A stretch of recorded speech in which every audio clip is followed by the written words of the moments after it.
kita udah punya 3 hadiah ya. Nanti saya Pak Fikri siapkan ya, kemarin kan 3 tuh. Saja Eris, saja Maisa, saja Siva ya. 3. Nah hari ini kita cari 2 lagi Pak. Ada 5 lagi nih, terus saya utang ini. Ada berapa sih dulu? Oke. Ada yang mau bisa jawab? Kamu kan coba tuh. Salah sama salah. Salah nggak usah.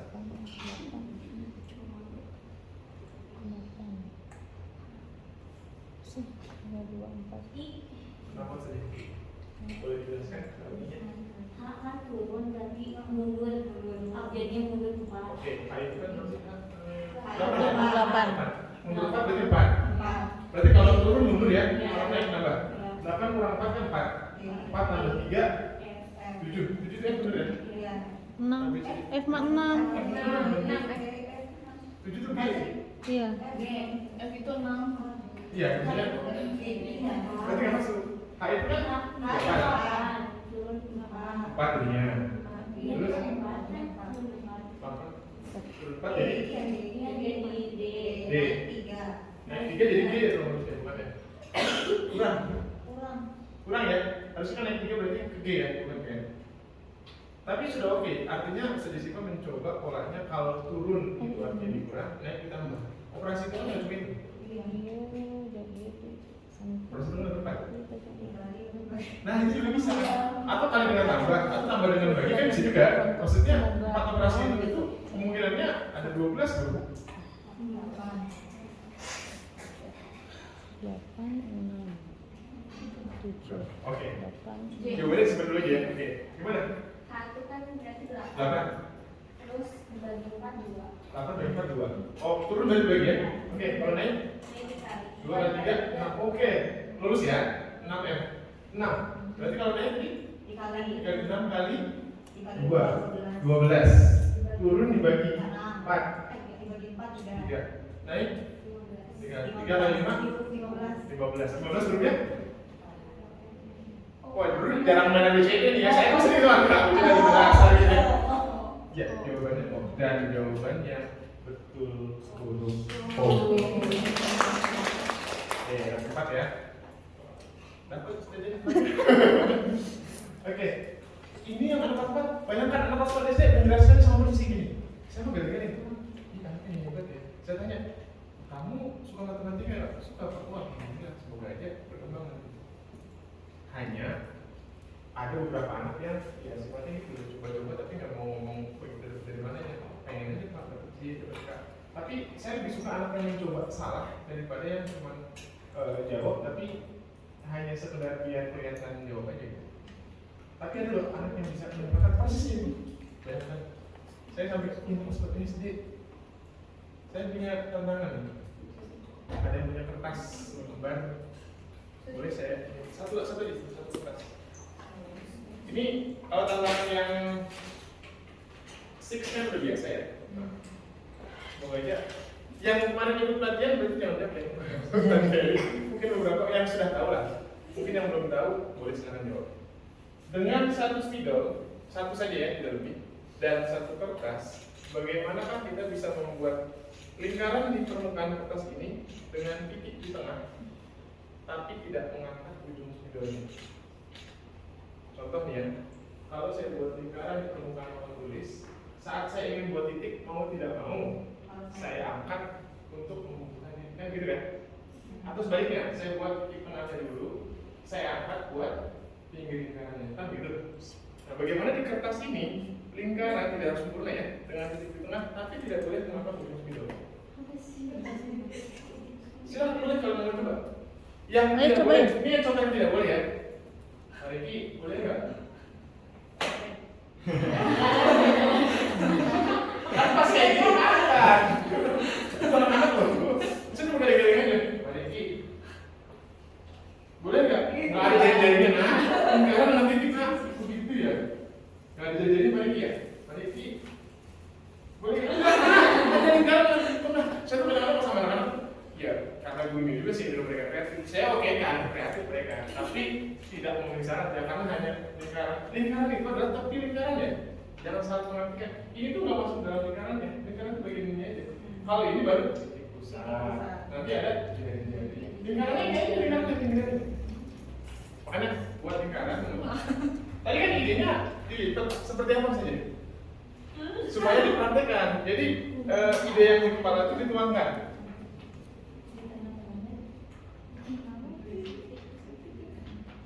Ya, bikin titik pusat. Bebas dilipat mau asal jangan dirungkit ya. Oke, lalu tengahnya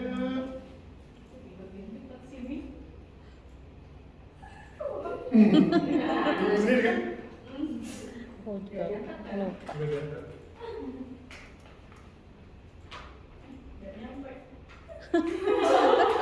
Ingat sekali loh, luar biasa.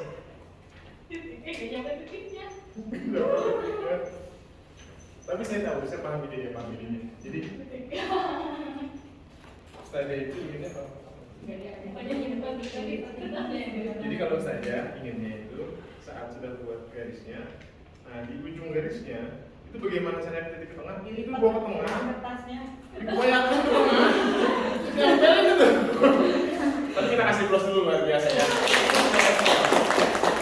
Ini terus saja dilipat. Karena pertanyaan ini pertanyaan yang sering ditanyakan HRD kepada calon karyawan perusahaan besar.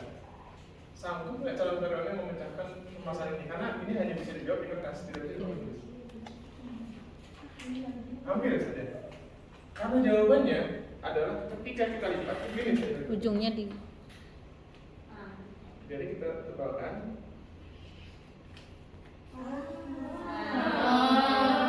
Pikiran? Enggak.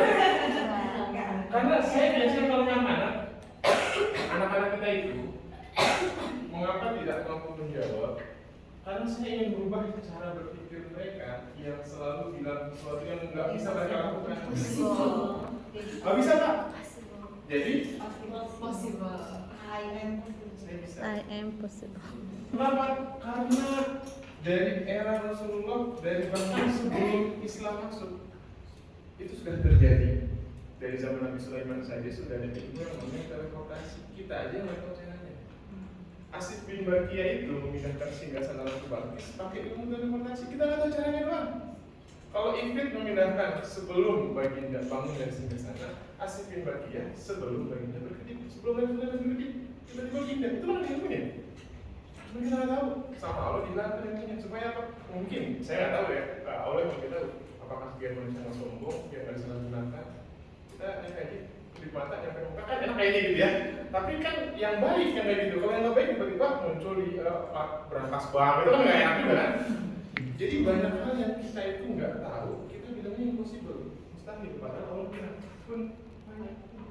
Kalau nggak berhenti jadi caranya kayak gimana? Anda nggak tahu manusia mah cukup yakini aja. Ketika Isra Mi'raj, Rasulullah itu berangkat dari Masjidil Haram sampai ke Masjidil Aqsa, lalu naik ke langit ke-7. Orang-orang kafir Quraisy bilang, Muhammad tidak. Tapi selama Abu Bakar Siddiq, kalau yang ngomong Muhammad, saya percaya. Kenapa? Karena iman. Orang dulu mana tahu yang namanya dari Masjidil Haram sampai Masjidil Aqsa satu malam, jangankan satu malam, zaman sekarang sejam bisa. Pakai apa? Pesawat. Zaman dulu kan pikirannya cuma ontak. Gimana caranya ontak lari-lari? Zaman Nabi Muhammad kan kendaraan tercepat paling kuda atau unta. Mereka belum pesawat. Padahal pesawat adanya bisa jadi sebelum eranya Nabi Muhammad. Kenapa? Karena sebelum manusia turun Nabi Adam turun sudah ada kaum yang pernah. Dan itu ada di surat Al-Qur'an. Cuma kita masalahnya kalau ada kejadian kayak ini beriman atau tidak.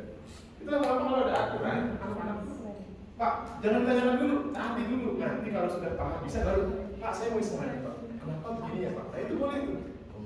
Jadi ketika ada sunnah Rasulullah, jalankan dulu, baru istilahnya. Pak, boleh nggak saya nanya Pak? Kenapa ya kalau kita makan harus pakai tangan kanan?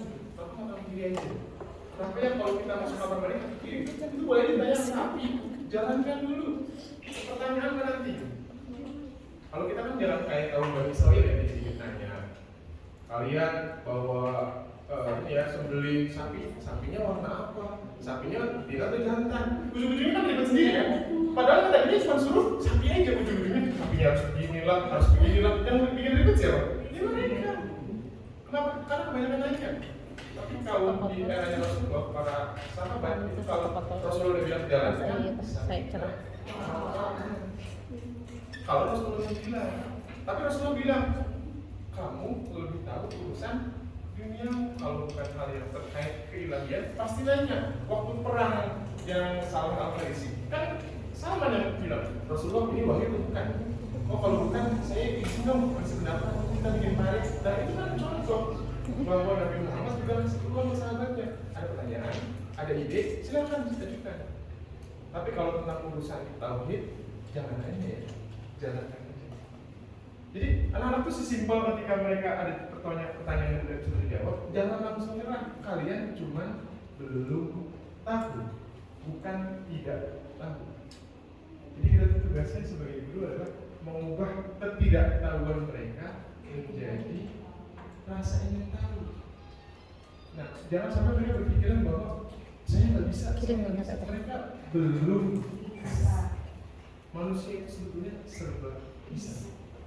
Dan itu sudah terbukti sampai yang sekarang. Saya kalau lihat piramid Mesir dan saya bercita-cita pengen ke Afrika ke Mesir, saya pengen tahu itu piramid segede itu gimana cara bikinnya. Piramida yang isinya jutaan batu, satu batu beratnya jutaan ton. Bawahnya pakai apa ya katanya? Pakai eskavator kan udah ada. Taruh. Terus pas lihat taruhnya gimana? Pertahanannya nggak mungkin kan? Itu ratusan meter loh kan? Udah ribuan tahun. Nah kita bikin bangunan paling tinggi aja, kena angin kayak gini, goyang, hancur. Nah itu udah melewati masa apa aja tuh? Masa banjir Nabi Nuh mungkin, atau masa apa macam-macam. Tapi masih kenapa? Karena Allah pernah memberikan ilmu pengetahuan lebih dari sekarang. Kenapa hilang lagi? Bola. Karena kan nanti manusia akan kembali dihilangkan oleh pengetahuannya, dibuat mau lagi, di restart. Ya berarti kan handphone canggih ya. Ini handphone touchscreen 2003, saya masih SMA dulu kelas 3. Itu guru saya, Ustadz itu punya handphone namanya Siemens yang tebel. Tebel ini bukan enggak setengah tipis, antenanya panjang. Jadi itu handphone kalau lagi keadaan terdesak, keadaan anjing seperti itu. Saking tebelnya itu. Tapi ternyata hanya dalam waktu berapa 20 tahun? Enggak hanya 20 tahun ya. 2003 berarti kan dalam waktu 20 tahun sampai sini touchscreen gitu. Dan mungkin lama-lama ditanam di tangan kita.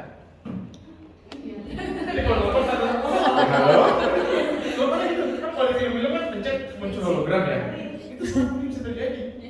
Ngecek saldo, saldonya berapa? Saldo hidup saya. Kan kita nggak tahu. Karena sangat mungkin terjadi. Hanya kita belum tahu caranya. Jangan-jangan itu belum pernah kejadian. Dan orang Indonesia kreatif. Touchscreen itu sebetulnya Indonesia duluan daripada negara Amerika. Iya benar. Betul sekali kan. Makan apa? Nasi, ikan asin, telur. Keluar. Datang bos saya. Bersih-bersih lagi. Tapi kita itu sebetulnya orang Indonesia itu kreatifnya luar biasa ya. Hanya memang kita itu terlalu dimanja.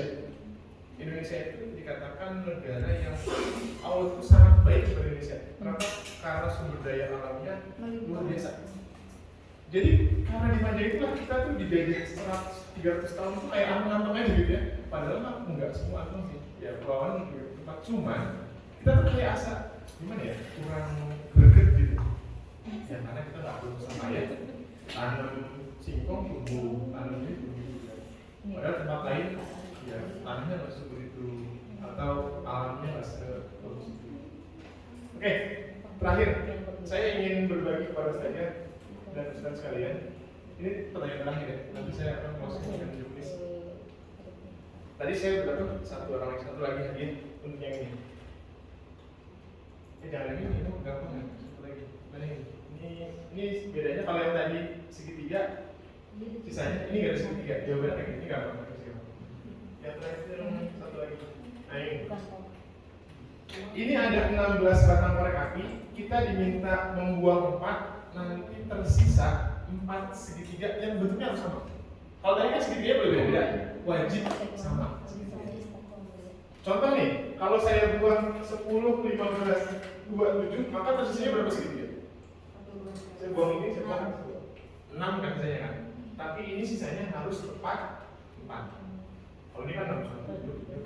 Nah, berikan saya berapa? 4 segitiga ya. Saya gambar ini dan kita praktekkan apakah jawaban itu.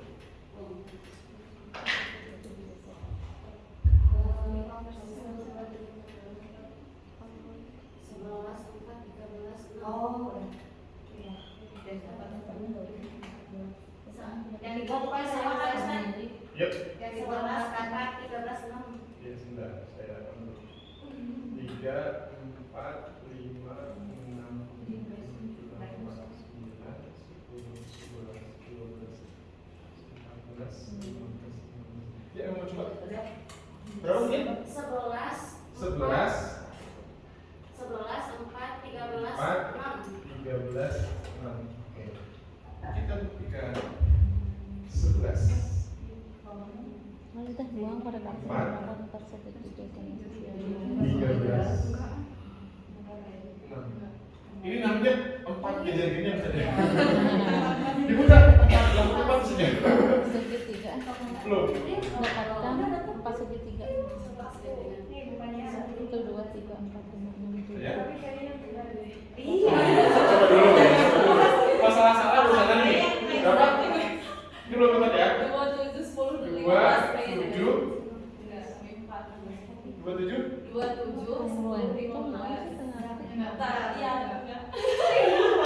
biarkan pembuktiannya aja. 2, 7, 10, 15. 1, 2, 3, 4, 5, 6. Kalau saya ganti soal jadi 6 oke boleh. Soalnya 4 itu.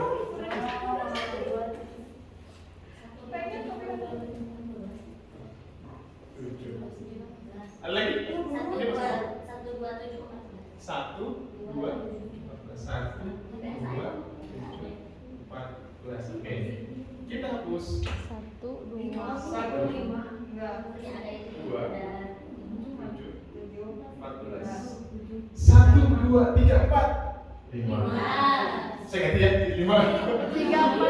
Nanti misalnya bikin soal aja, bikin sendiri. 5, oh ini jawabannya kayak gini nih. Kalau 6 yang tadi jawabannya tuh. Masalahnya yang 4. Bentar, ya, lagi. 3 4 1 2. 3, 4, 1, 2. 4, 1, 2. Oh, 1, 2, 3, 4 ya? 1, 2, 3, 4. Oke, 1, 2, 3, 4, 5. Dan ini apa ini? Bisa. Jangan ada sisa-sisa yang tidak belum bawa belum?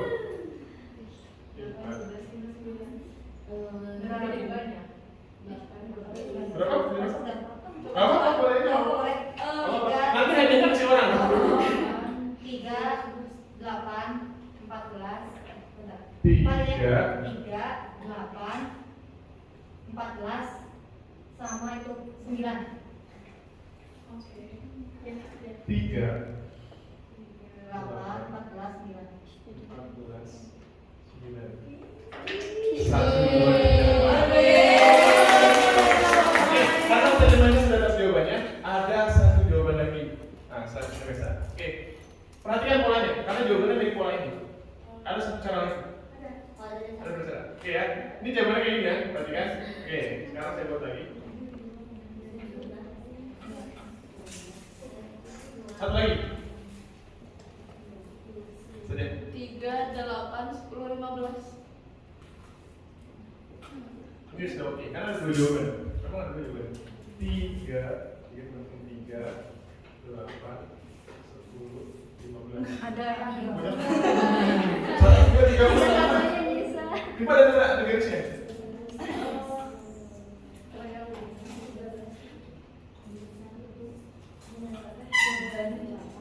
Ya. Kalau sudah biasa atas bawah. Kalau ini jawabannya kiri kanan. 8 12 5 9. 8, 12 12, 5, 5 9. 9. Kita coba aja dulu. Kenapa? 9, 5, sampai 12. Enggak sih. 1, 2. Oh ini terlalu sedikit. Oh, segitiga gede ya. Kalau seandainya segitiganya tidak congruent, sulit. Karena segitiganya harus congruent sama. Tapi oke, jawabannya asal bukan komponen tadi. Jadi kalau jawabannya saja misal dari atas bawah seperti starapit, maka yang satu lagi itu kiri kanan. Sisi segitiganya berhadapan kiri kanan. 12 13, 12 16 Berapa tadi sekarang? 12, 12, 15. Coba aja.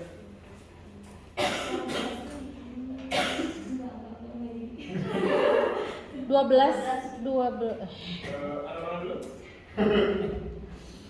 12, 16, 12 16 1 12, 16, 5 14. Satu lagi sih. 12, 16, 14. Tadi saja 13. 3, 8, 14. Beda deh. 13. 12 16 1 5 12, 13, 14 dihapus sama 16. Oh, 5 juga lebih enak yang ini. 1, 2, 3, 4. 12 Jadi ini yuk. 1 5 12 16 1 5 12, 12 16 1, 5, 12, 16. Oke. Karena jawabannya sudah kami nomor 2. Seperti itu ya, Ustazah sekalian. Ustazah Emi sama Ustazah Maisa tetap satu ya, dua ya. Saya ingin berbagi dari mana kita buat permainan seperti ini. Apakah harus buat sendiri? Tidak. Kita bisa mengadopsi dari berbagai sumber. Contohnya,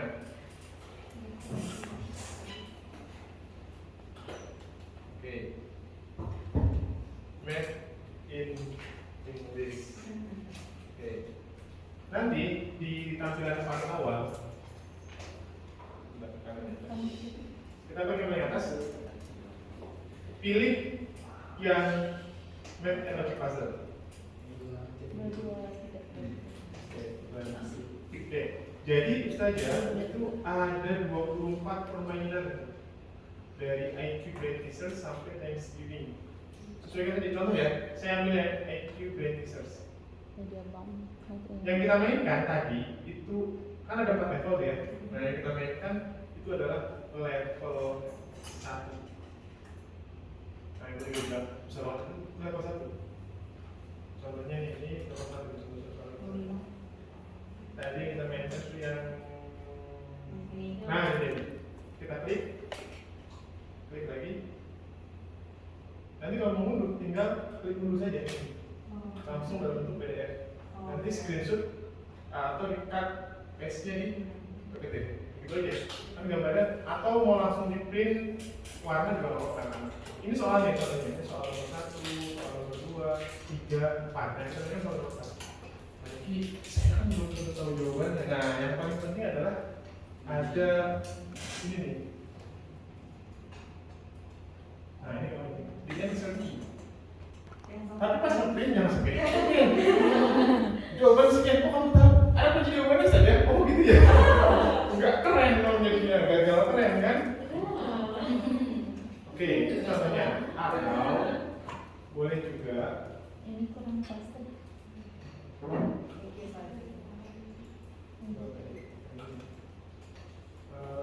Kita bisa set IQ misalnya nih.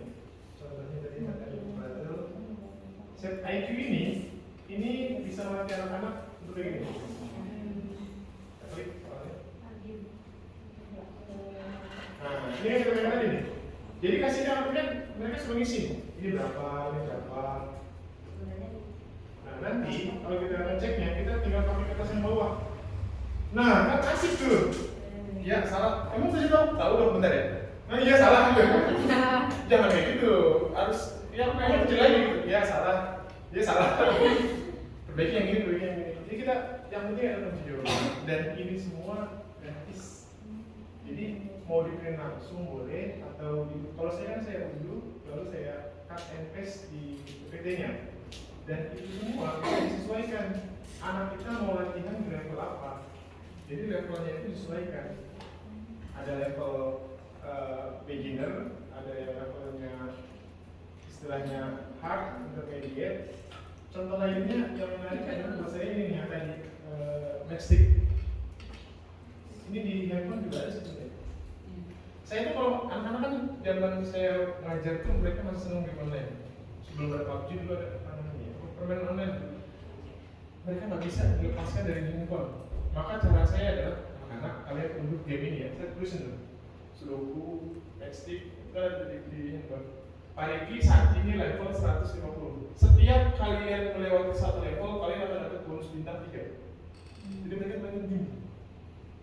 Pak Riki, level 10 kalian lewat Pak Riki. Nah biar mereka tahu kenapa? Karena ini ngelatih mereka untuk berpikir kritis.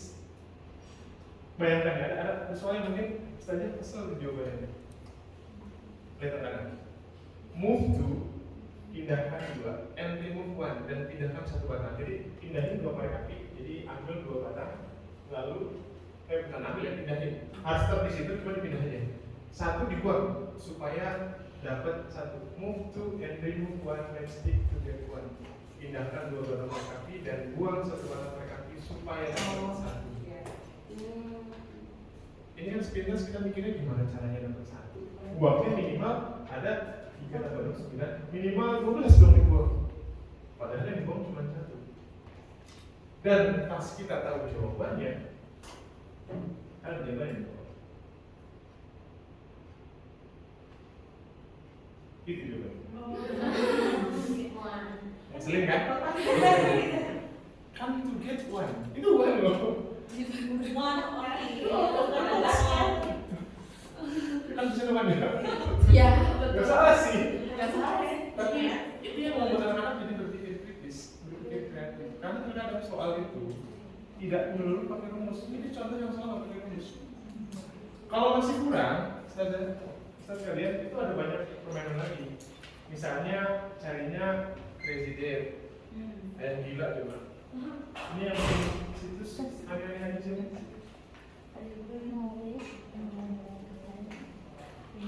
Nih, presiden. Kalau anak-anak lagi gabung itu, anak yang pinter-pinter lagi selesai soalnya itu sudah ada kerjaan, suruh mereka ngisi ini pilih salah satunya. Nih, pilih base. Bikin soalnya begini, udah 2 jam tuh gak bakal beres-beres ya. Dari jalan dari ujung tinggal kucing sampai tuntutnya, aku tahu tuh 2 jam. Salah, pulang lagi. Salah. Ribet banget dari kucingnya kita punya. Masih salah. Kita main apa aja kalau punya kucingnya. Jadi permainan seperti ini tergantung gurunya. Apakah gurunya mau mencari sumber-sumber pembelajaran, media-media pembelajaran supaya anak-anak itu lebih kreatif. Waktu di Ciawi itu ada sebuah sekolah yang sampai detik ini saya masih pakai ini.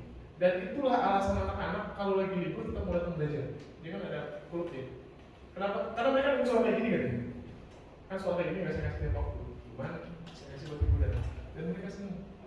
Kenapa? Karena mereka asik pak. Asik bu. Itu tuh ditantang kreatif. Kreatif seperti ini itu nggak kan ada usianya itu. Anak usia 4 sampai 6, 5 sampai 8.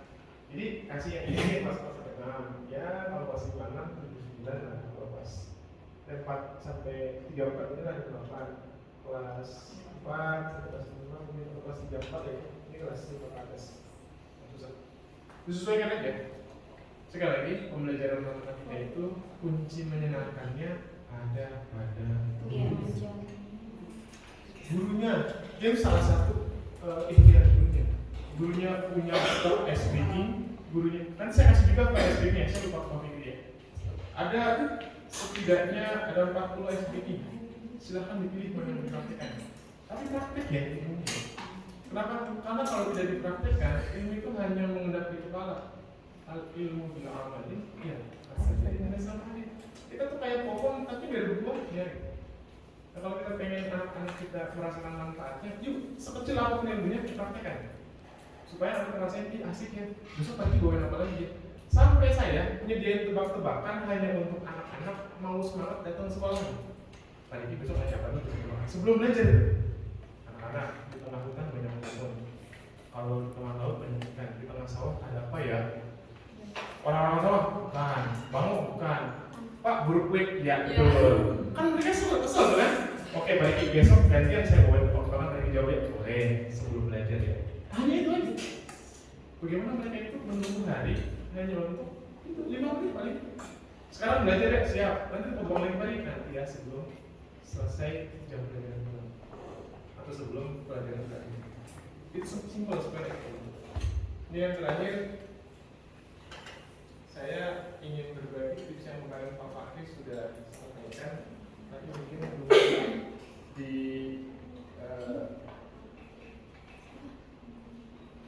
belum sempat dibahas ya. Ini terakhir untuk mengajar KPM atau mengajar MMR yang saya sudah dapatkan dari pertama sampai yang terakhir sebetulnya simpel aja. Kami itu tidak terlalu kaku ya, karena sebetulnya pembelajaran itu ya kuncinya pada gurunya. Kurikulum apapun, asal gurunya yang bisa mengatur ya akan terasa enak anak-anak. Kurikulum kita sekarang Merdeka, sebelumnya kan 13, sebelumnya kan TSP, sebelumnya lagi kurikulum apalagi KBK misalnya atau CBSA, itu tetap kembalinya pada bagaimana guru mengolah kelas. Betul. Bagaimana kita sebagai guru mampu memanage kelas dengan baik. Dan itu tidak dipelajari di ruang kuliah. Nggak tahu deh, kalau dulu belajar pindah. Saya nggak dulu masalahnya. Kenapa? Karena pada saat terjun ke lapangan ilmu itu harus didapatkan di tempat lain. Kalau di kelas itu cuma belajar seperti anak ini segala macam teorinya ya, prakteknya nggak. Sehingga saya harus menambah pengetahuan terus dan ternyata sumber pengetahuan itu tidak harus datangnya dari perkuliahan. Saya ikut kursus, saya ikut pelatihan motivasi, ikut seminar dari yang seminar lokal sampai seminar internasional, apalagi zaman sekarang ikut Zoom aja. Saya belajar tanpa atau tidak karena Zoom. Oh kayak gini caranya. Itu ternyata berdampak ke anak-anak. Riki, boleh nggak minta permainannya? Wah, permainan berbeda gini. Sampai mereka senang belajar. Oke, terus ke KBM, kami punya kelas reguler dan peserta. Kelas reguler itu anak sekolah biasa, belajarnya pelajaran sekolah matematika pada umumnya. Kalau kelas pintar itu ada penguatan soal codes. Ibaratnya kalau yang tadi Pak Fahri bahas, yang hari ini itu namanya kelas pintar. Kalau yang kemarin, yang 5M mengajar matematika menyenangkan melalui MNR itu adalah kelas reguler. Ini tujuannya biar suka dan bisa. Ini biar bisa dan juara. Beda ya. Yang ini bukan itu bukan juara, tapi mereka mencintai ilmunya dan mau menerapkan ini. Kalau yang ini kita dorong sampai top of the topnya. Kamu udah bisa bola, jangan sekedar bisa bola. Bisa nggak? Jadi juara kita. Mengharumkan sekolah, mengharumkan nama negara. Kan salah jihadnya ya ini seperti ilmunya. Karena kelasnya beda, maka bukunya beda. Ada dua jenis buku MNR dan buku pintar. Buku MNR ini untuk yang kelas reguler, buku pintar ini untuk yang kelas pintar dan kelas berbakat. Ada kelas lebih tinggi lagi namanya kelas berbakat. Kelas khusus seperti KPU. Dulu pernah ikut lomba ya? Nah, ada lomba KMNR kan ya? Nah, itu soalnya kan lumayan ya, ya lumayan dibusik. Karena diambilnya adalah dari buku pintar yang di-up sedikit, maka muncul satu buku lagi namanya KSK. Itu kumpulan soal-soal lomba KPM. Di situ loh yang lombanya 2 pangkat 2023. Satuannya berapa? Kita kan 24, 16 lebih ribet banget. Padahal nggak seribet itu. 2 itu kalau dikalikan satuannya berulang 4 kali. 2, 4, 8, 6, 2, 4, 8, 6. Jadi kalau pangkat 2023 dibagi 4, sisanya berapa? Sisanya kan 3, berarti jawabannya 3. 2, 4, 8, berarti 1. Kalau anak-anak, Pak, nomor 3, masa saya dikerjain, Pak, saya hitung 2 pangkat 2023, 1 lembar habis, Pak. Karena nggak tahu caranya dia belum belajar caranya. Di sini kan diajarkan buku pintar, belajar pola, di pola dulu. Kalau di sini diajarkan bagaimana mereka senang dengan konsep dan mereka mampu paham konsep. Next, ini yang membuat saya dulu sampai bingung. KPM itu lembaga bimbel atau pondok pesantren? Karena kita dikasih beginian sama ini namanya buku materi akhlak, ini namanya mutabah hidup senang. Jadi di sini tuh ini kecil sih ya. Kalau ada aslinya itu di sini tuh ada puasa Senin Kamis, ngaji, duha, sedekah. Kalau isi centang, kalau nggak isi silang. Sholat di bawah waktu. Kalau yang perempuan kalau nggak sholat kasih keterangan. Misalnya lagi haid atau apa gitu kan, gitu. Ada tantangan orang tuanya, ada tantangan tuanya. Ini pada les tuh. Ini les-lesan gitu. Jadi bayar mesin kelasnya, tapi wajib pakai ini. Nanti tanya coba aja. Kok kemarin sholatnya bolong-bolong? Iya, aku nggak sholat. Samain itu. Anak-anak, sholat itu wajib. Kalian sudah balik ke bola terus. Jadi belajar per hari itu nggak belajar nggak apa-apa. Yang penting teruskan bahwa sholat itu wajib. Nah, bapak belajarnya nggak hari itu. Tinggal kita jelasin. Ada anak yang sudah 2 minggu nggak sholat. Karena dia mungkin nggak pakai. Segitunya, itu yang buat saya sampai ini lembaga les atau penulisan. Karena saya lulus cuma 3 tahun betul. 3 tahun tuh ya nggak berasa lah. Maksudnya orang-orang mau bertahun, 9 tahun itu 3 tahun. Cuma numpang tidurnya sama numpang makan kayaknya. Jadi disinilah ada penguatan keagamaan. Lalu cara ngajarnya, nah kalau kelas reguler, di KPM itu ngajar kelas reguler 90 menit.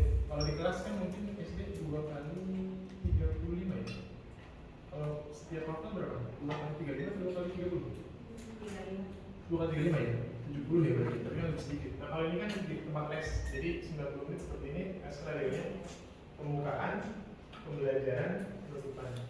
Jadi sebetulnya sama, ada persepsinya. Bedanya cuma ya kalau doa pasti sama, absen, memberi PR. Nah di sini bedanya. Biasanya kalau KPM itu quiz-quiznya. Quiz yang bikin anak-anak tuh seneng aja gitu. Waktu-waktunya berhubungan dengan materi, tidak masalah. Lalu nanti membahas masalahnya. Jadi kita banyak ngobrol sama anak. Kenapa sih harus pakai perkalian? Jadi memang manfaatnya apa? Anak-anak maksudnya anak kelas 3 yang bisa menghitung jumlah lantai yang utuh di ruangan ini, bapak kasih coklat. Mereka langsung bergerak. Minggir aku hitung dulu 1, 2, 3. Itu kan sebenarnya tidak praktis kan? Karena yang kita inginkan ngitung yang panjang sama ngitung yang dikalikan. Harusnya itu. Anak-anak hitung jumlah mata di ruangan ini. Aku merem lagi. Tapi sih itu. Gitu. 1 orang 2 di kelas masuk semua, banyak 2 orang sakit. Berarti dari 18 kali 2 36. Enggak. Iya ya, jangan kira bahwa aku gak gerak dari kamu saya itu kan kayak gitu. Kayak gitu konsepnya gitu. Jadi itu contoh bagaimana kita mengajak mereka belajar nyata, pemahaman konsep. Yang kalau hari kemarin dance, KPK, ibadah 2 meter 3. Hanya sampai pemahaman konsep. Kalau waktunya cukup, nanti kasih 1-2 soal pemahaman konsep. Ini yang saya lakukan kalau di SD. Kalau soal cerita jangan pernah ngasih banyak-banyak, nggak selesai, udah pasti. Kenapa? Jangan kan ngerjainnya, bacanya aja. Saja, ini maksud soalnya apa sih? Karena memang anak-anak tuh nggak sanggup ngerjain yang banyak.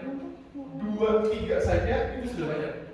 Yang kita butuhkan adalah cara mereka menjawabnya. Cukup kasih 3 soal, kalau mereka ngerjain 1 kan kita senang. Oh bagus jawabnya. Oh lanjutkan. Kalau yang masih belum, minimal mereka selesai 1. Kalau di KPM, pas soal cerita melalui komunikasi yang membahas kita. Oke, anak-anak informasinya apa? Oh ini Pak, terus bagaimana langkahnya? Ini diskusi. Kalau kelas reguler. Nanti kalau selesai belajar, mengulas materi apa? Mengapa kita harus taat pada orang tua? Mengapa kita harus berbuat baik pada binatang? Macam itu loh. Perhatikan kelas, baru tutup, kuis pulang. Boleh ada, boleh tidak. Tergantung hubungan. Bedanya dengan kelas pintar adalah di sininya. Jadi kalau kelas pintar, masalah nyata itu lebih pendek lagi karena fokusnya kelas pintar adalah pemahaman konsep dan penerapan. Jadi soal cerita, anaknya maju. Seperti yang bisa dilakukan itu sebenarnya sedang disimulasikan kelas pintar. Anak ada yang punya jawaban, saya tahu jawaban dari bapak, silakan ke depan. Terus ditanya, yang ini kenapa begini ya? Oh iya, saya juga bingung. Oh, coba kamu begini kan. Jadi kita masih feedback. Jadi mereka jawaban betul, kita melakukan cara menjawabnya. Itu kelas pintar. Kalau waktunya masih ada, maka diberikan soal penyelesaian masalah. Yang tadi itu, bekerja mundur, mencari pola, apalagi ada banyak kayak ada 10 jurus yang Bapak tadi. Itu kalau waktunya masih ada. Itu bedanya kelas pintar dengan kelas reguler. Kalau kelas reguler sampai konsep saja. Kalau cukup kita bahas soal cerita. Kalau kelas pintar sampai soal cerita. Kalau waktunya cukup pakai soal. Next, ada yang namanya kelas berbakat. Ini kelas paling tinggi di KPM. Kelas berbakat ini belajarnya 4 jam. Tapi 4 jam itu yang full belajar cuma 2 jam. Karena sisanya mereka berbaris dulu. Ini bisa tanya Iya, betul. Indonesia tanah suci tanah kita yang satu. 3 sanjak. Saya Google. Abis Mas KPM selamat datang terus Asmaul Husna. Asmaul Husna di kelas biasanya. Jadi anak-anak KPM itu hafal Asmaul Husna termasuk yang muslim. Kenapa? Karena wajib baca. Kalau mereka nggak baca nggak apa-apa, diem aja. Tapi mereka hafal. Kenapa? Karena setiap hari Sabtu baca Quran. Ya Allah. Anak-anak hafal. Gurunya hafal. Iya ya dok. Iya. Iya. Ya Allah. Pokoknya gurunya hafal. Ya anak-anak ya Allah. Ya Rahman. Ya Rahim. Ya gurunya. Iya. Iya. Mari. Kalau kita sebagai guru makanya harus ikut hafal. Jadi di KPM itu makanya saya bilang kenapa dia mau pesantren? Karena saya harus hafal Asmaul Husna, saya harus hafal minimal 30, saya harus tahu sejarah-sejarah Nabi supaya apa? Supaya anak itu ketika kita ngomong percaya itu. Jadi anak menurut hadis Rasulullah sebenarnya. Enggak gitu kan? Minimal satu hadis itu berarti kita hafal, kita sampaikan ke anak-anak. Jadi mereka itu senang untuk belajarnya. Di sini kita pembukaan, makanya 4 jam itu siswa non muslim itu penyesuaian. Karena anak-anak ada yang Hindu, ada yang Buddha, ada yang Nasrani. Nah, isi belajarnya ini lebih mandiri. Kalau berbakat itu kenapa 4 jam? Karena mereka sistemnya maju, diskusi sama kelompoknya. Kita itu benar-benar hanya sebagai tutor, kawan. Ada kesulitan, Pak, ini nggak ada berdirinya. Coba kalau begini, coba ya, lanjutin. Ada lagi yang lain, kita muter. Anak belajar mandiri. Oke, sekarang waktunya pembahasan. Kelompok sana maju nomor berapa? 3 nomor 5 Pak, maju. Oke, perhatikan nomor 3 nih, kelompok tadi nih. Ini jawabannya bagus. Ada yang punya cara lain nggak? Pak, saya punya jawabannya sama tapi caranya beda, silahkan tuliskan. Jadi itu satu format tulis hanya tulisan untuk anak. Tugas kita sebagai guru hanya memberikan feedback. Kalau kelas reguler itu kita semua kebanyakan gurunya supaya anak beda ya, feedbacknya beda. Penutupan sama. Oke, dan ini masuk ke panjang waktu makanya ya saya dapat ini karena berkasnya saya kirimkan ke ini yang kemarin Bapak Ade sampaikan juga. Ini pertanyaan guru terhadap Pak Ridwan waktu zaman pandemi. Pak Ridwan, gimana caranya saya tetap bisa ngajar dengan menyenangkan dan bisa memberikan mereka pencerahan di kala pandemi. Jadi sebenarnya nanti disesuaikan ya, karena sekarang sudah tidak pandemi lagi. Tapi menurut saya ini masih relevan. Pertama, ada 10 trik dari Pak Ridwan. Yang pertama adalah pastikan niat. Datang ke sekolah niatnya untuk mengajar melibatkan ilmu, bukan yang digajinya. Itulah yang mungkin saya ngajar beres, karena saya digaji untuk mengajar aja. Mengajar dan mendidik itu beda. Mengajar menyampaikan ilmu, kalau mendidik itu sampai ilmu itu apa? Nah, tugas kita sebagai guru adalah sampai ilmu yang kita sampaikan itu bisa manfaat dalam hidup. Yang pertama, niatnya dulu. Setelah niat yang lulus, maka dirinya dulu penampilan. Ini yang kemarin saya bilang, kalau guru di kelas itu atau di sekolah itu setidaknya wajah pakaian rambut dipastikan tidak dibuat orang gitu. Ya kalau masalah ada uban ya wajar lah ya, manusiawi. Kalau kerutan jodoh wajar lah ya. Tapi kalau cemong-cemong bedak, ditanya sama anak-anak. Pak, bedak, Bu, bedak. Ya, maksudnya setidaknya kita secara penampilan oke. Atau pakaiannya, enggak di sini lipetan bekas dijemur belum sempat disetrika. Ditanya sama anak, Bu, nggak sempat disetrika ya, jangan sampai kayak gitu lah. Minimal penampilan berbahan itu nggak harus mewah, tapi yang berbeda. Setelah penampilan, ada sapa. Ini ketika online ya, makanya anak-anak itu hilang budaya sapa itu online. Karena mereka yang tadi ya, tidak menunjukkan wajah, tidak berinteraksi suara, lama-lama tulisan hilang lagi. Terus saya tidak suka sama sekali dengan daring dulu. Nah, ketika ini saya bilang, Pak Haji cerita ternyata di sini kok daring, Mas, luar biasa. Kita di sana sampai saya buka ruko di Semeru sudah bayar sampai 100 juta, baru 3 bulan tutup. Dan kita nggak bisa menjaga rugi. Kenapa? Ya karena kan force major. Yang punya ruko juga rugi. 100 juta bayangin. Tadi kan kalau buka ruko itu bayar di depan, baru pakai rukonya. Jadi kita nggak pakai dulu bayar, enggak. Kita udah deal bayar, hilang itu 100 juta. Kalau dari gue dong, ya namanya kursi. Karena kayak ngomongnya ya, kalau saya 100 juta, selalu luar biasa. Tapi akan jadi tahu dulu, ya saya akan kemudian sapa audiens dengan pertanyaan-pertanyaan. Lalu percaya diri. Satu saja, kalau ngajar, intonasi kita, nada suara kita bergetar, itu pertama kita nggak yakin. Getar satu gimana ya? Ustaz, kalau kita materi bisa ya, kita kan suka lihat materi selama ya. Waktu itu kelihatan mana yang prepare dengan materi yang disampaikan, mana yang nggak prepare. Iya. Kenapa? Karena ketahuan. Dari megang kertas saja, gemeteran udah tahu tuh. Grogi. Karena ada orang yang memang nggak bisa ngomong. Jangan lihat saya sekarang. Saya orang yang paling anti disuruh maju. Waktu zaman Muhadoroh, tidak ada 13 ya. Saya paling nggak mau maju. Sakit perut lah, sakit kepala lah, macam-macam lah. Panas dingin. Kalau upacara bendera, saya orang yang paling menolak disuruh petugas upacara. Satu-satunya petugas bendera yang saya mau adalah sebagai pembawa Pancasila. Tugasnya cuma satu, maju pada saat disuruh, kasih ke pembina, mundur. Pembina bacain, beres, maju lagi, akhir tugas selesai. Coba kalau yang lain, pemimpin pasukan, atau ke depan mundur lagi, pemimpin upacara udah pasti doang. Bendera, udah pasti bisa perhatian. Undang-undang baca yang benar. Jadi yang paling aman adalah membawa Pancasila. Yang lainnya ada alasan. Itu dulu. Dan saya menyesali itu. Kenapa? Karena saya telat. Saya mulai dari ngomong pas sudah selesai SMA, ngajar tahun kelima dan mulai disuruh mengisi di depan guru. Awalnya di teman-teman. Guru-guru satu jawatan dan sejawatan kelas 3 kelas 4. Lalu guru satu sekolah di SD. Lama-lama mulai masuk KPM, akhirnya sampai titik puncaknya adalah mengisi di depan guru-guru internasional itu. Dan ternyata saya bisa. Dengan segala keterbatasan, saya berani. Jadi jangan kayak sekarang, saya introvert sekali dulu. Di sini ada yang pernah introvert terus mau nggak jadi extrovert? Ada tuh, ada pelaku juga kan? Kalau sekolah. Kenapa? Karena kita harus berubah. Kalau kita nggak berubah, saya akan selalu jadi orang yang nggak berani ngomong di depan. Ibu saya itu nggak percaya, emang bisa ya? Nah, pas ngelihat saya berani ngomong, itu emang saya bukan. Kan dulu orang yang paling malu kalau ngomong di depan ternyata bisa. Dan itulah manusia ya, terus berubah. Percaya diri itu penting. Karena kita sebagai guru minimal saja, sekalian materi yang kita bawakan kita harus bisa. Jangan sampai kita sebentar, kok iya begitu ya? Berarti kita mau persiapkan. Prepare kita itu harus benar-benar matang.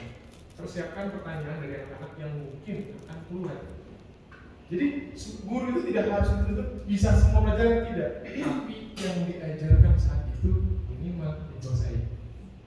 Dan jangan begini. Anak-anak KPK aja kalau yang nggak paham, gini aja nggak bisa. Anak-anak itu baru 15 menit belajar. Kita sudah 15 tahun belajar gitu yang sama. Beda lah. Gini aja nggak bisa, 15 menit belajar. Coba kita balik. Kita belajar. Ya. Misalnya, saja nih belajar sama saya sama Pak Hari. Kemudian masalah kata Pak Hari, saja gitu aja nggak bisa. Ya baru belajar kan. Kalau saja seperti kita yang sudah kemana-mana dan terbaik pasti bisa belajar. Maka posisikan anak-anak sama seperti saja seperti sekarang. Oh susah ya, itu pun dengan benar. Jadi jangan gini aja nggak bisa. Karena kita udah 15 tahun lebih soal yang sama.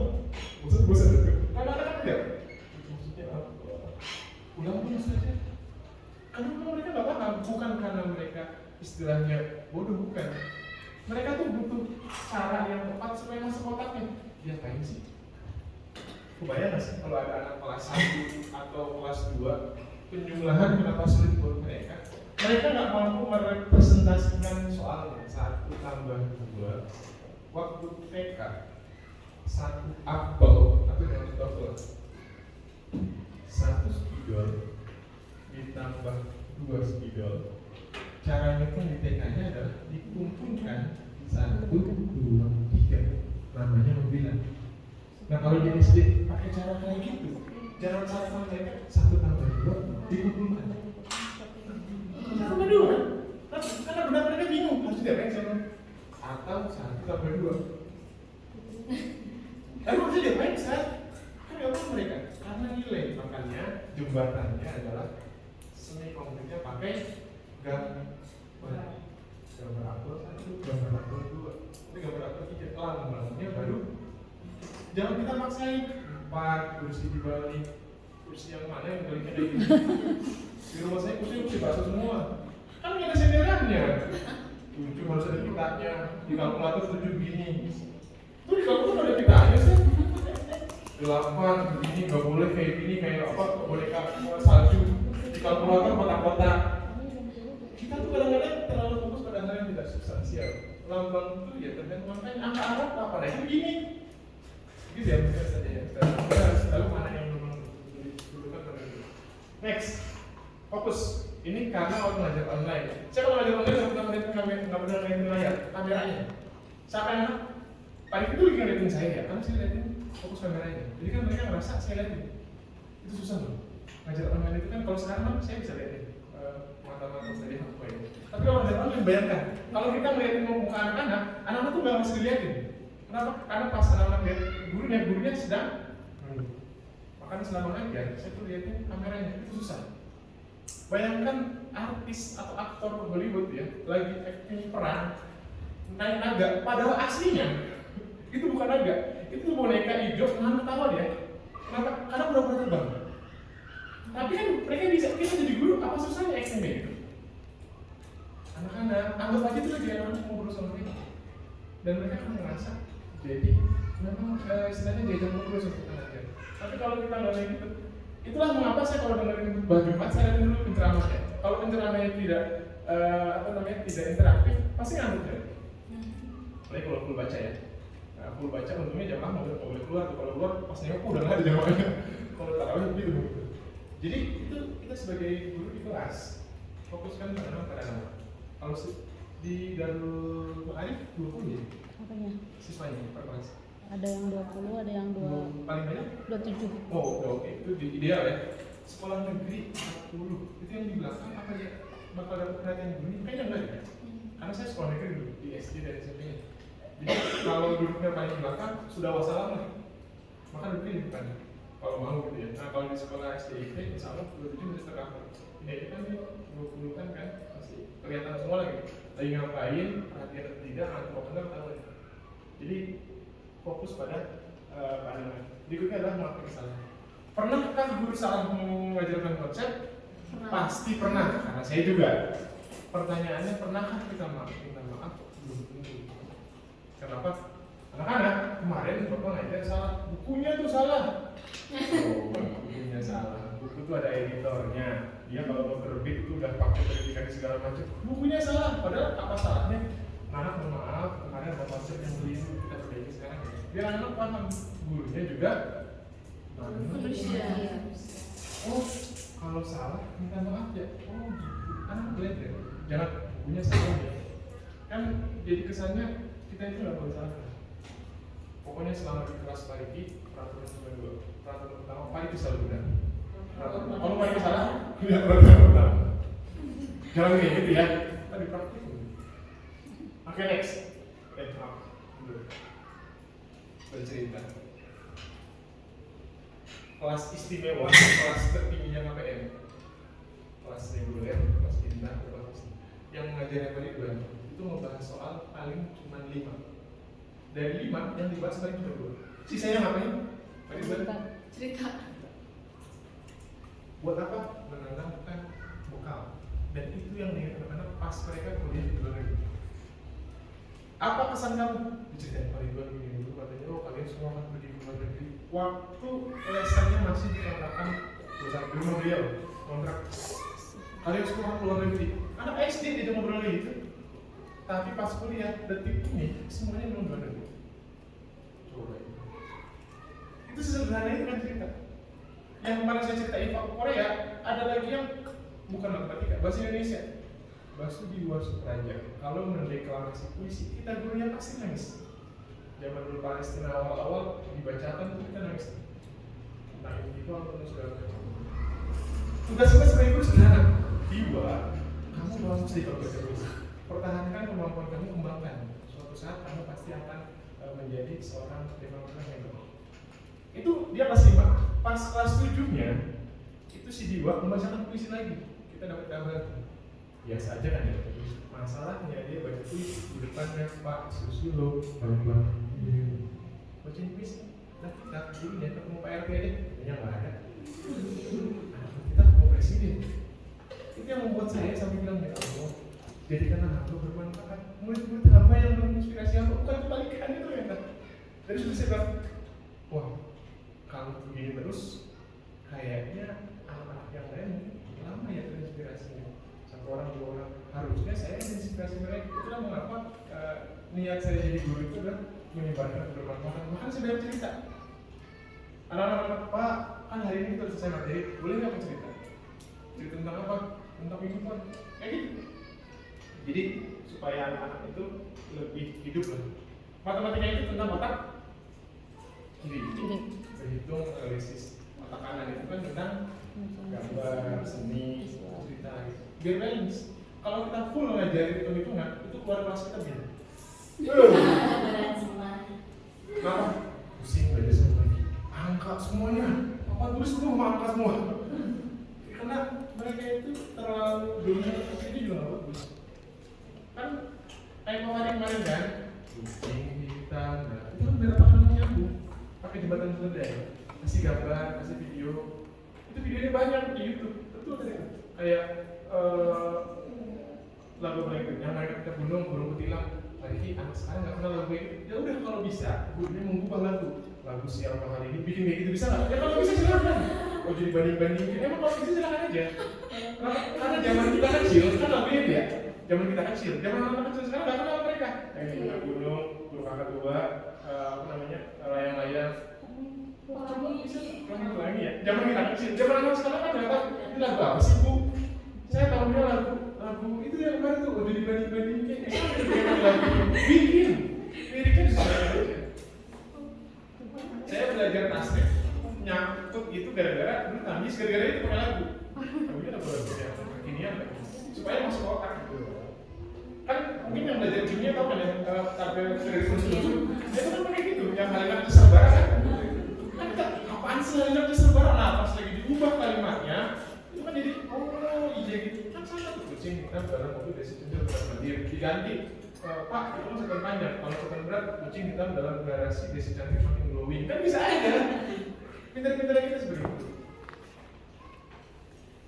waktu jeda belajar matematika itu pasti berat maka break sejenak untuk ice skating untuk senam otak ajak berdiri senam delman lah mau senam apapun boleh tangannya akan semua putar-putar taruh di dagu mana dagu mau gitu kuping ya jadi untuk biar mereka itu ada hasilnya terakhir beri apresiasi itulah mengapa dari tadi saya itu kalau ada yang maju jangan suruh dulu kalau belum betul kita tuh ingin maju itu bukan sesuatu yang menakutkan buat mereka tapi sesuatu yang lagi pengen maju lagi kalau kelas kita banyak yang maju justru harus kita atur gimana majunya itu teratur tapi kalau anak-anak silakan yang maju wah itu berarti kita tipikalnya guru-guru yang rada-rada menyeramkan kenapa?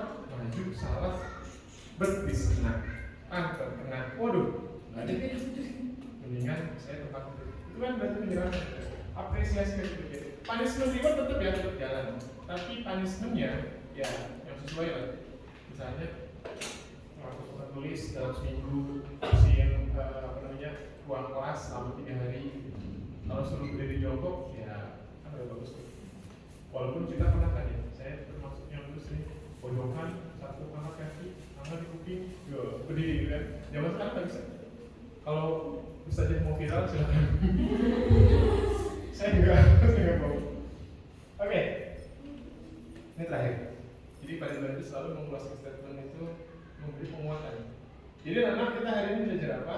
Asik nggak? Iya. Kalian besok maunya apa pelajaran? Oh Pak, gimana kalau 10 mau?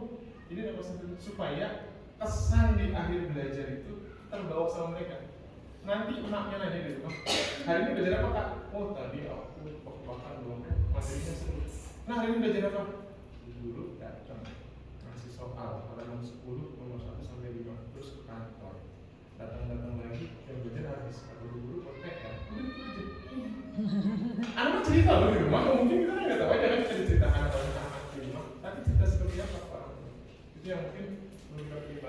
bikin pembelajaran menyenangkan buat saya juga.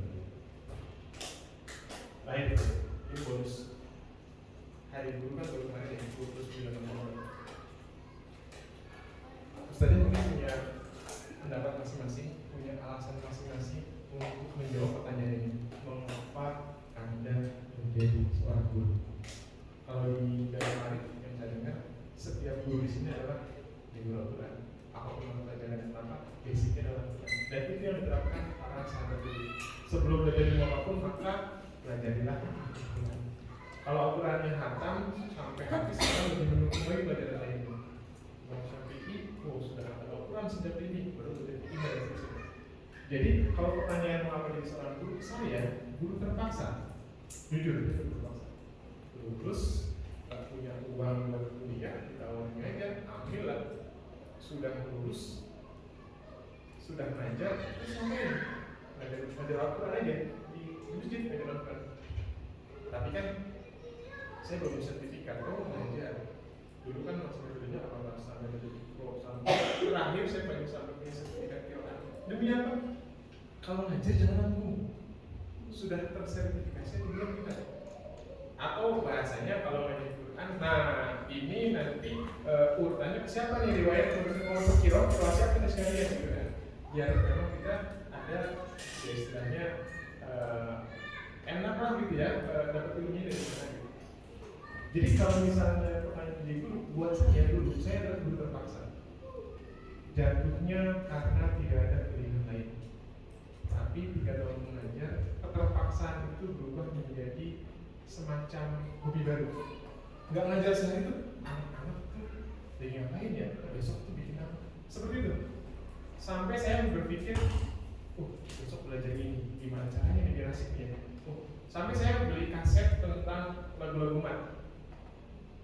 Jadi wajolah lagi, wajolah ada lagu-lagunya sampai tentang tajwid. Demi apa? Demi saya bisa ngajarin itu karena supaya mereka paham. Pas saya ngajar matematika, tantangan baru gimana caranya ngajar mereka paham. Dari yang kayak gitu, saya kecanduan. Kecanduan di sini artinya gimana caranya kalau saya ngajar gimana caranya mereka menantikan hari esok supaya dapat pelajaran baru dan mereka istilahnya senang dengan pelajaran itu. Disitulah saya mulai nyari tempat kuliah baru dan segala macam. Kenalan apa ini? Soal pertama saja yang saya dapat dari Pak Ridwan dan buat saya membekas sampai sekarang itu soal yang bintang tadi. Yang tadi tuh yang bintang. Itu saya bisa berhasil menjawab 1 dari 10 soal Pak Ridwan. Yang bintang saya maju saya jawab. Dan Pak Ridwan ingat itu. Jadi 2008 kalau tidak salah ada pelatihan dulu saya ikut, saya jawab pertanyaan itu. Dan Pak Ridwan ini tadi 3. Saya tuh terkesan, kenapa ingat sama Pak Ridwan hanya gara-gara soal tentang bintang. Buat saya itu soal bintang ada maknanya, ada pesannya lah. Nah dari situ saya jadi guru, masuk 10 tahun saya mikir, ya Allah sudah 10 tahun saya jadi guru, berarti kan waktu 2013. Itulah momen titik balik ketika saya bertanya pada diri sendiri, beneran sih kamu pengen jadi guru dari awal?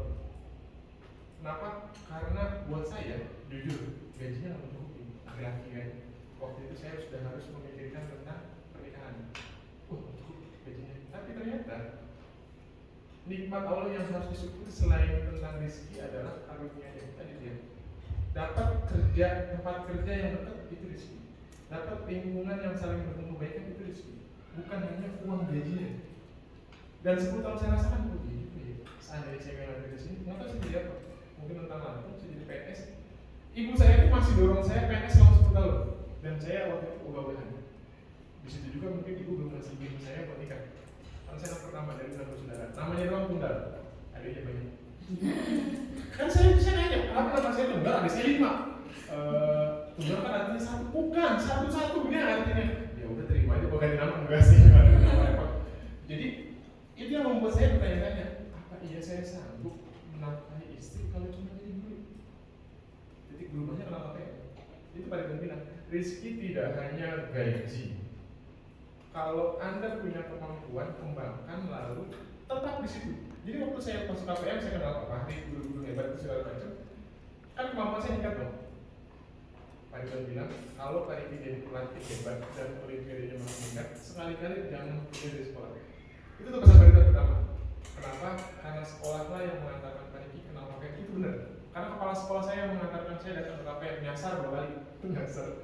Mas ternyata. Tapi beliau yang memperkenalkan. Akhirnya dari situ saya pegang anak-anak Ridwan. Sekian tahun sampai akhirnya saya masuk KPM juga karena Pak Ridwan yang minta. Jadi ada satu kondisi lah membuat saya, ya Allah, pindahnya saya ke KPM bukan untuk lari dari pendidikan, justru supaya bermanfaat pendidikannya lebih luas, lebih besar. Itu yang saya dapatkan, saudara sekalian. Jadi di momen itu saya tanya Pak Ridwan, saya sampai nonton videonya Pak Ridwan, mengapa Pak Ridwan membuat KPM? Alasannya satu, sebagai bekal di akhirat menghadap Allah. Udah bikin apa kamu di dunia? KPM. Manfaatnya apa? Anak-anak mengenal Allah, pintar matematikanya, maka bedanya itu kan kepalanya. Saya langsung mikir, ya saya aku bukan. Maka ketika saya bergabung di KPM, oh saya membantu untuk menyampaikan itu. Wasilahnya lewat itu aja.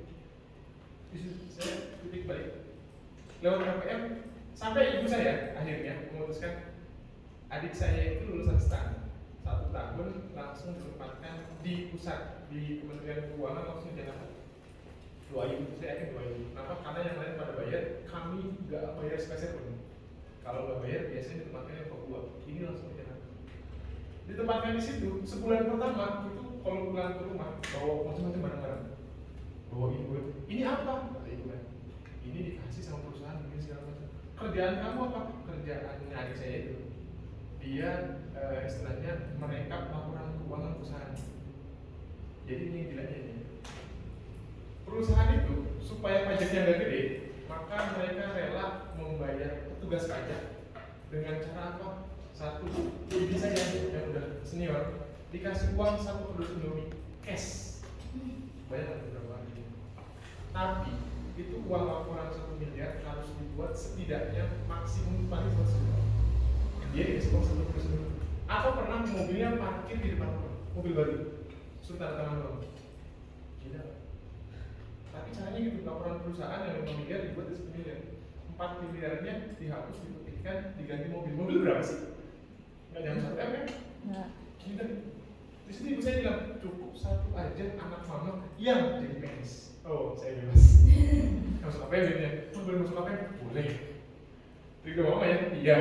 Oh, boleh nikah? Boleh. Setelah itu baru boleh nikah, boleh segala macam. Ternyata ribet juga ya mau urusan nikah doang aja. Sampai situ. Jadi buat saya mengapa saya ini dulu? Karena saya ingin ketika bertemu Allah nanti, ya Allah, lewat jalur inilah saya mengenalkan murid-murid hamba tentang Engkau, tentang bagaimana kesucian Engkau, tentang bagaimana maha sucinya Engkau, maha hebatnya Engkau lewat matematika. Semakin orang paham matematika, harapannya semakin mereka mengakui kehebatan Allah dan kemahasucian Allah. Dan di sini ini ada video terakhir, closing. Ini ada video kisah nyata yang diambil di Thailand. Kisah tentang seorang guru yang dia sebetulnya punya pilihan menjadi seorang profesor dan dokter. Tapi di antara 2 pilihan itu dia memilih menjadi seorang guru. Dan apa alasannya? Ini yang juga membuat saya di hari guru ini ingin sharing kepada Ustaz. Kita tonton bareng-bareng.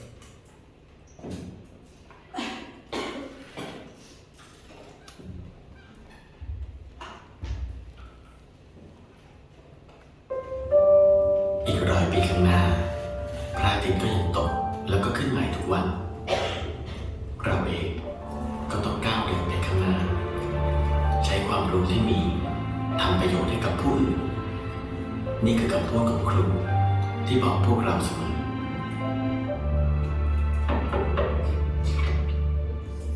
หมอน สวัสดีครับอาจารย์ เป็นไงบ้าง อา ค จา รั ร บ ย์ว่าอาจารย์หายดีแล้ว ผลแรกมันอาจารย์เป็นหมอเหมือนกัน จะกลับไปออกข้อสอบให้เด็ก ครับ ไม่ฟังนะครับมัน เดี๋ยวช่วยด้วยนะครับ ขอบคุณ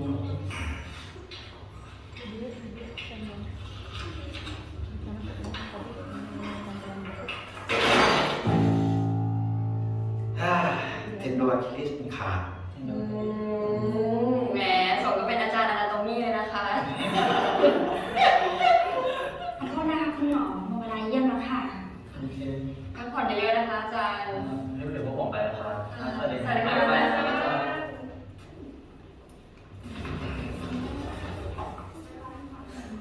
ขอบคุณครับ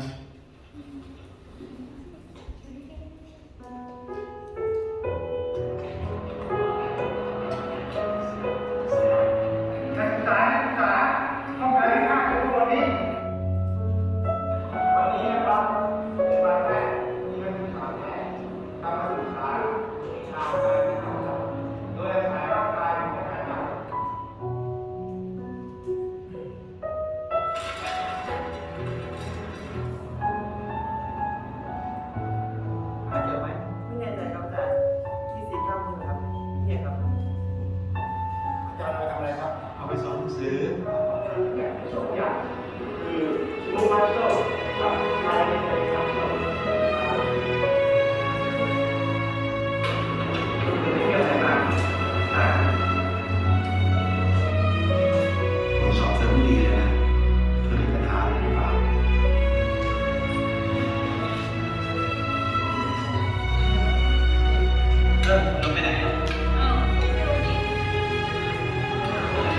รว่าอยากเป็นหมออยากช่วยเหลือคนไง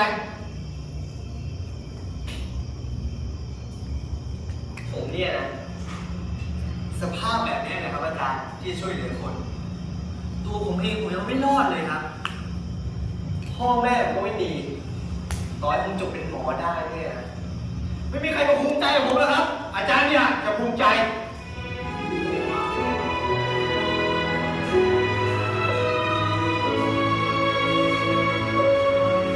นี่กี่เดือนนะ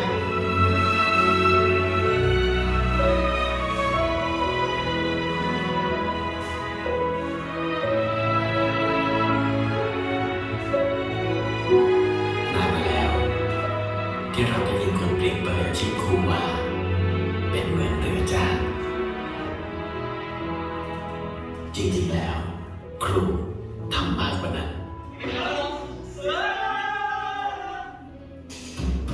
ครูไม่ใช่แค่ส่งเสียงให้ท่านฟัง แต่ยังคอยดึงเราขึ้นมา เมื่อเรา ที่นี่นะ ซึ่งจะมีคอมพิวเตอร์โทรมานะครับ เตือนสติให้เดินไปในทางที่ถูก ต้องรู้ก่อนว่าเป็นแล้วอะไรมีว่าแปลว่าอะไร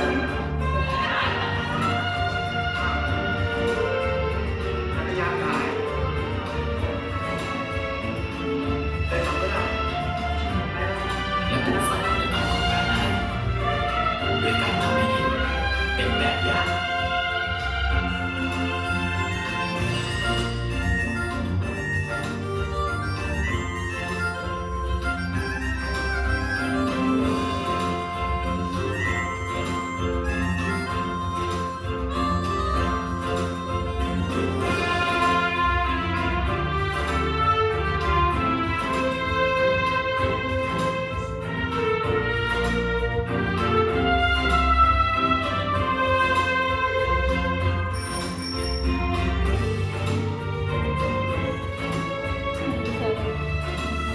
ฟังต่อเลยไม่มีแอปพลิเคชันนั่งฟังใช้ของภาษา อาจารย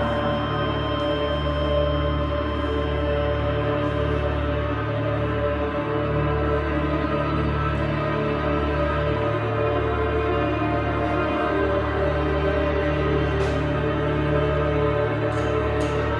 ครั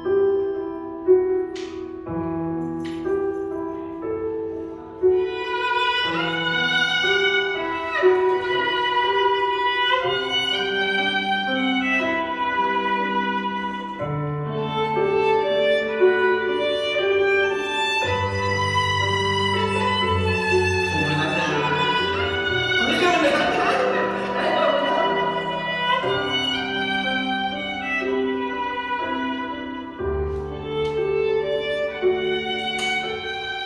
สภาพแบบเนี้ยนะครับที่จะไปช่วยเหลือคน ตัวผมเองผมยังไม่รอดเลยครับ พ่อแม่ผมก็ไม่มีต่อให้ผมจบเป็นหมอได้ไม่มีใครก็ภูมิใจผมแล้วครับ อาจารย์เนี่ยจะภูมิใจ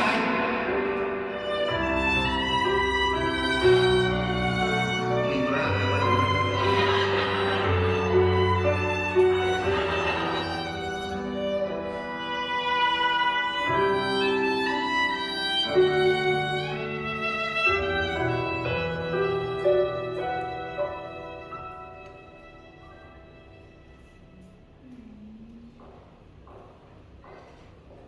คุณหมอคะ ครับ